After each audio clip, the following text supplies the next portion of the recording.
All right, we are doing this. We're gonna make copycat Cinnabon cinnamon rolls. So I have my computer here, got my little workstation set up. We're gonna do this. So I have my starter ingredients. The first thing that we need to do is we need to activate the yeast. So if you don't, there are like different kinds of yeast. For the cinnamon rolls and other things, you want dry yeast, which you can buy in like a jar, but if you don't regularly use yeast, you can buy these little packets.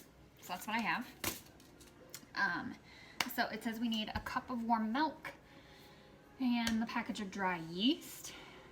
We're gonna microwave the milk for 45 to 60 seconds in the microwave, and then we're gonna dissolve the yeast.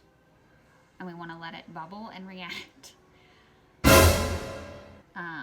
So 45 to 60 seconds in the microwave, and I do have a thermometer. You want it to be about 110 degrees Fahrenheit. Since this is a baking recipe, it's an exact science. So we're gonna do that. So 45 to 60 seconds. Cup.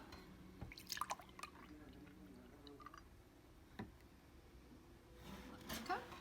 Okay, we want 110 degrees.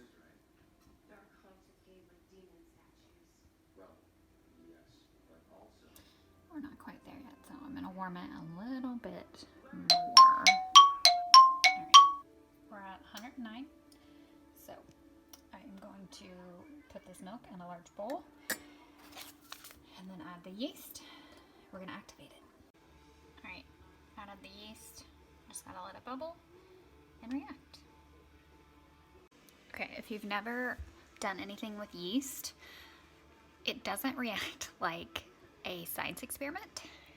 It bubbles and kind of doubles in size and then creates this, it's a good fragrant aroma. It smells like freshly baked bread. It just smells so good. I'll show you what it looks like. So this is yeast after it has reacted with the warm milk. You can either depending on the recipe, it'll either be like reacted in water or in some other form of liquid, but this is what it reacts like. It just kind of covers the surface and like doubles its surface area. Okay, so my mixer is going right now, but I added the flour, melted butter, sugar, and then I'm gonna add the eggs. Forgot that they had to be room temperature, so I set it next to my vegetable soup, hoping that they warm up a little bit. But I'm gonna add those and then I'll show you what it looks like. If you have a stand mixer, it's best to use that. Using like anything that you're gonna have to roll it out or knead it, you want to use the hook attachment. So that's my hook. And it's just gonna like wrangle it all together so that you don't have to like scrape your bowl and then you have to pull it out and then roll it out. So in here is the flour, sugar, melted butter, and then 2 eggs at room temperature. So once all of that's mixed, I'll take it out and I'll roll it out. Pro tip, make sure you add all of the flour. I almost emptied it out and started kneading it and realized my dough is extra wet. And I forgot to add the last half cup of flour. So make sure you add all that in. Dough is looking better.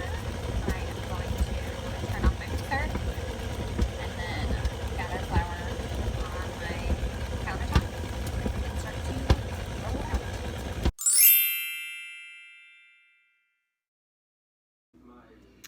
Alright, we're going to get out the dough.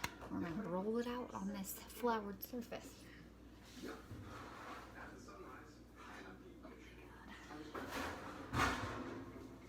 It has risen.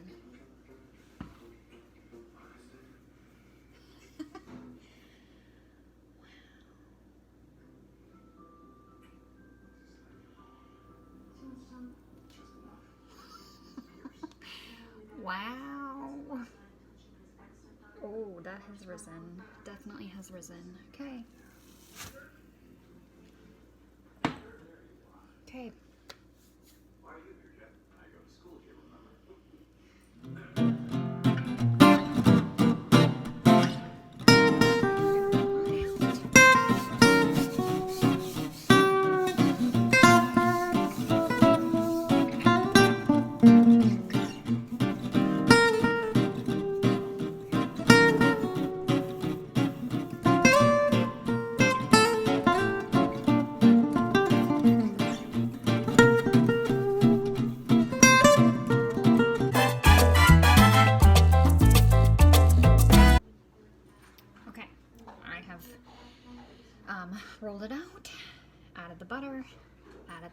cinnamon and brown sugar mixture.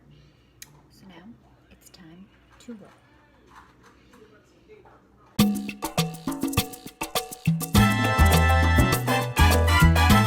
Okay, I have sliced them. They're not beautiful, but who cares? And I've put them in this glass baking dish in which they will bake. But first, they're in the warming drawer to proof for 30 minutes. And if you didn't know, the drawer underneath your oven is not where you store pots and pans or baking dishes. It's your warming drawer for when you...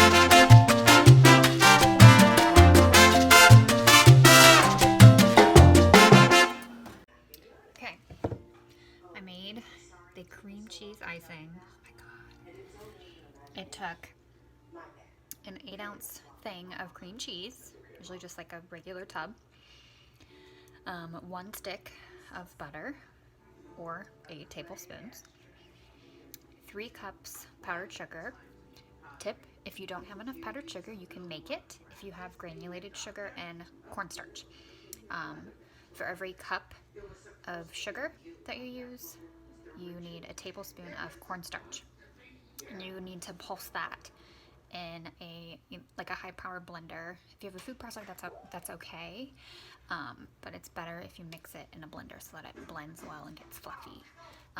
So 1 tub of cream cheese, 1 stick of butter, 3 cups powdered sugar, and then a teaspoon of vanilla. It says to have salt, but I'm not gonna add salt because this isn't gonna be baked. It's just the topping. So it looks good. Still waiting on the cinnamon rolls to finish rising. They have like 13 minutes left, and then they'll be going in the oven. Okay, the cinnamon rolls have risen, and it's time for them to go into the oven.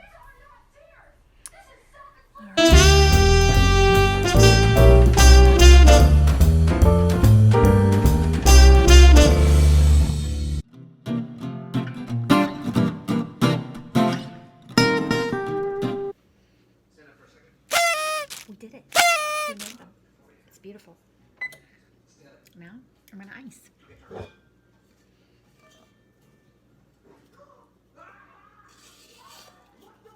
Give it a quick stir-a-roo.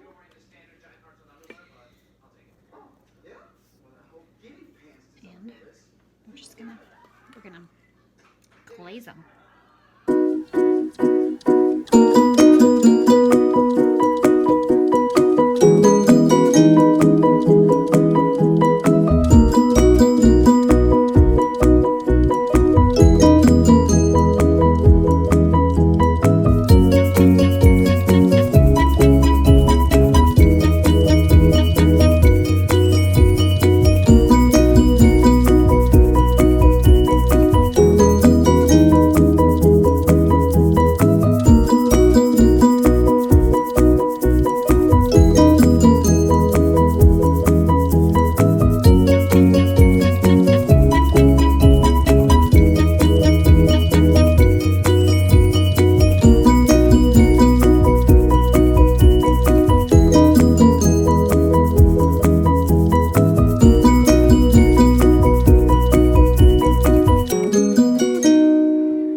Well, they are hot, and I'm gonna have to ice them again in a little bit, but I did it.